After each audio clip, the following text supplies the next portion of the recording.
So you've just hit level 50 and you're wondering where to go and how to start gearing up for endgame content. There's a lot of things to do and a lot of information to learn, and I'm here to help make it easier for you. Also, if this video does help you out, please like and subscribe. And I'm streaming Lost Ark on Twitch, so catch me live there. Links in the description. When you're freshly level 50, you probably just finished doing your Arthetyne storyline and you aren't sure where to go. First, you want to set sail to North Vern Dock. This city will be your first central hub once you hit 50, and when you dock there, you'll unlock a blue story questline. I know, more quests. It's totally worth it to do this entire questline, as it not only unlocks your endgame content like Chaos Dungeons, Guardian Raids, and Abyssal Dungeons, you'll also get your Power Pass to boost an alt to 50, along with a special ice ship to sail with. You'll also get your Skill Awakening quest, but you can actually skip this until you get your Power Pass from completing the North Vern questline to boost your alt character. Once you use the Power Pass on your alt, hop back onto your main and play the Song of Trixian. Talk to Beatrice and she'll mail you your Awakening skill, and you will have successfully skipped the entire Awakening quest. Yay! And if you're tight on time, you can find the Chaos Dungeon and Guardian Raid vendors at the top of the map in Vern Castle and queue for those. You can receive good upgrade materials from 2 of these instances daily, so they're very worth it to get done if you want to get started upgrading right away. Chaos Dungeons are 3 floors of killing mobs and bosses solo, and Guardian Raids are a more typical 4-man party that you can matchmake for to kill a boss. That being said, if you aren't tight on time and you would like to get the most out of these instances, I recommend taking your new ice ship that you got from your Vern questline and sail to Shoeshire at the top of the map before you do either of those dailies. The higher your gear score, the better Chaos Dungeons and Guardian Raids you can go into, which drop better upgrade materials to help you boost your gear even more. So your goal will be to do the highest tier of each before reset every day to get the most materials out of these dailies. The Shoeshire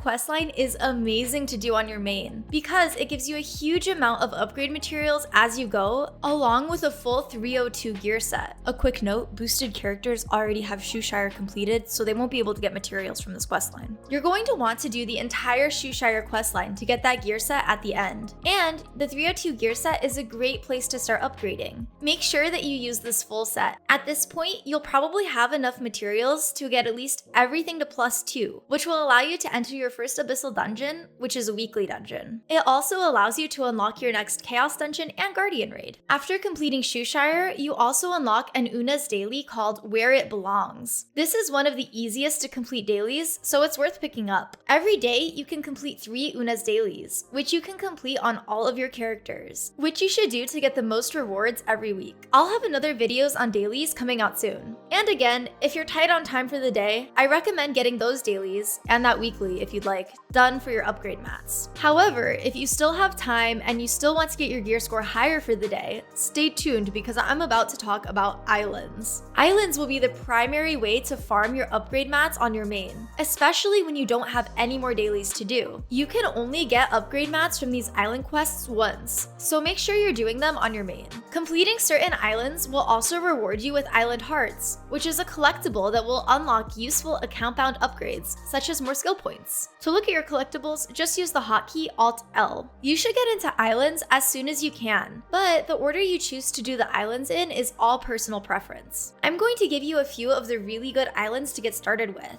There are more than the ones I'm going to list here though. There's literally over 100 islands. Before I tell you which islands to go to, if you don't know how to search them, please press M, and in the top right hand corner, you can type in the search box. I would recommend you complete Blackfang's Den and Freedom Isle, as the yellow quests for those islands give you pirate coins. After you have those pirate coins, you want to sail to Peyto, which is the giant cruise liner. On Peyto, you want to go up the middle staircase and then to the right where there will be a merchant. Here you can purchase the Song of Resonance for 16,500 pirate coins. While there, also complete the yellow quest Becoming an Idol, which will give you the Sway emote. After you have these completed, head over to Lullaby Island. Lullaby Island is a priority because it's time gated, so you want to start it as soon as possible. Complete the quests here until it asks you to do a co-op event. Set a Bifrost point here, as this co-op event only happens every 2 hours, and you'll need to complete this 3 times to finish the island quest. To track when the event is about to start, on the top left-hand side of the screen, there's an arrow you can click to expand island timers for upcoming events. Just look for the Lullaby Island one to see when it will happen next. After you complete Lullaby Island, you will unlock the song Forest's Minuet, which is a song that you will use for many future items, such as Dreamgull Island, which is where you'll be headed next. Sail to Dreamgull Island and complete every quest there.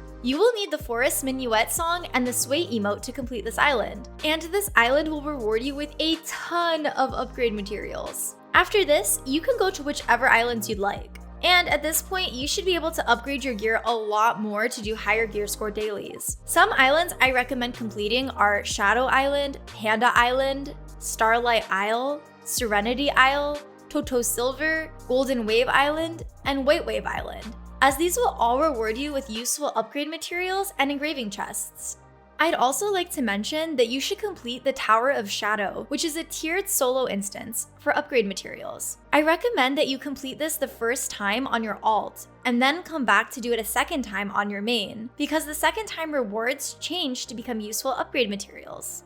All of this should be more than enough to continue your journey to Rahindle and eventually to 600 gear score, which is when tier 2 unlocks. I hope this gave you a place to get started, and if you want a more in-depth explanation about dailies and weeklies, I'll have a video on that soon, so be sure to check it out. I'll catch you guys next time.